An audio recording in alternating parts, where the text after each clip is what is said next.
मेरे गुरु अरविंद केजरीवाल जी का धन्यवाद करना चाहती हूँ, जिन्होंने मुझे इतनी बड़ी जिम्मेदारी दी और इस जिम्मेदारी के लिए मुझ पे भरोसा किया। ये सिर्फ आम आदमी पार्टी में हो सकता है, अरविंद केजरीवाल जी के नेतृत्व में हो सकता है कि एक फर्स्ट टाइम पॉलिटिशियन एक राज्य की मुख्यमंत्री बने। मैं एक सामान्य परिवार से आती हूँ। शायद किसी और पार्टी में होती तो चुनाव की टिकट भी नहीं मिलती, लेकिन अरविंद केजरीवाल जी ने मुझ पे भरोसा किया, मुझे विधायक बनाया, मुझे मंत्री बनाया और आज मुख्यमंत्री बनने की जिम्मेदारी दी है। मैं खुश हूं कि अरविंद केजरीवाल जी ने मुझ पे इतना भरोसा किया है, लेकिन जितना सुख आज मेरे मन में है, आज उससे बहुत ज़्यादा दुख भी मेरे मन में है। दुख इसलिए कि दिल्ली के लोकप्रिय मुख्यमंत्री मेरे बड़े भाई अरविंद केजरीवाल जी आज इस्तीफा दे रहे हैं।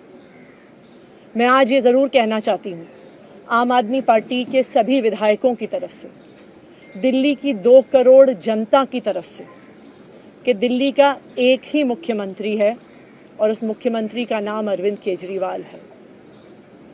भारतीय जनता पार्टी ने पिछले 2 साल से अरविंद केजरीवाल जी को परेशान करने की, उनके खिलाफ षड्यंत्र रचने की कोई कसर नहीं छोड़ी। एक ऐसा आदमी जो अपनी IRS कमिश्नर की नौकरी ठुकरा सकता था, एक ऐसा आदमी जो एक नई पॉलिटिकल पार्टी से पहली बार चुनाव लड़के मुख्यमंत्री पद से इस्तीफा दे सकता था, ऐसे आदमी पर, ऐसे ईमानदार आदमी पर भारतीय जनता पार्टी ने भ्रष्टाचार के आरोप लगाए, झूठे केस किए, फर्जी केस किए, अपनी एजेंसीज ED को, CBI को उनके पीछे छोड़ दिया, उनको झूठे मुकदमे में 6 महीने तक जेल में रखा। आखिरकार सुप्रीम कोर्ट ने उन्हें जमानत दी और सुप्रीम कोर्ट ने सिर्फ उनको जमानत नहीं दी, सुप्रीम कोर्ट ने केंद्र सरकार के मुंह पे तमाचा मारा, उनकी एजेंसीज के मुंह पे तमाचा मारा।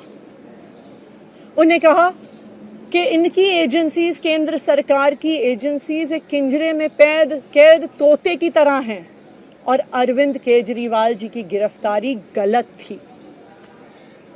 अगर अरविंद केजरीवाल जी की जगह कोई और मुख्यमंत्री होता, कोई और नेता होता, तो वो 2 मिनट नहीं सोचता मुख्यमंत्री की कुर्सी पे बैठने के बारे में। लेकिन अरविंद केजरीवाल जी ने वो किया जो आज तक इस देश का इतिहास तो छोड़िए, शायद दुनिया के इतिहास में किसी नेता ने ना किया हो। उन्होंने कहा कि मेरे लिए सिर्फ सुप्रीम कोर्ट का फैसला काफी नहीं है, मैं जनता की अदालत में जाऊंगा। जब दिल्ली की जनता मुझे कहेगी कि हम तुम्हें मुख्यमंत्री के रूप में देखना चाहते हैं, जब दिल्ली की जनता कहेगी कि तुम ईमानदार हो, तब मैं मुख्यमंत्री की कुर्सी पे बैठूंगा। मुझे नहीं लगता कि हमें लोकतंत्र के इतिहास में ऐसा कोई त्याग का उदाहरण मिलेगा जो आज अरविंद केजरीवाल जी ने देश के सामने रखा है। दिल्ली भर में लोग बहुत दुखी हैं अरविंद केजरीवाल जी के इस्तीफे से। कल शाम मुझे एक बुजुर्ग महिला मिली। जब उन्हें खबर मिली थी कि अरविंद केजरीवाल जी ने इस्तीफा दे दिया है, वो रोने लग गई। उन्होंने कहा कि वो मेरे बेटे की तरह हैं, उसको इतना परेशान किया है, उसको इतना परेशान किया, उस पर झूठे केस लगाए। और उन बुजुर्ग महिला ने कहा कि मैं घर घर जाऊंगी, मैं घर घर जाके लोगों को कहूंगी कि मुझे अपने बेटे को ही मुख्यमंत्री बनाना है।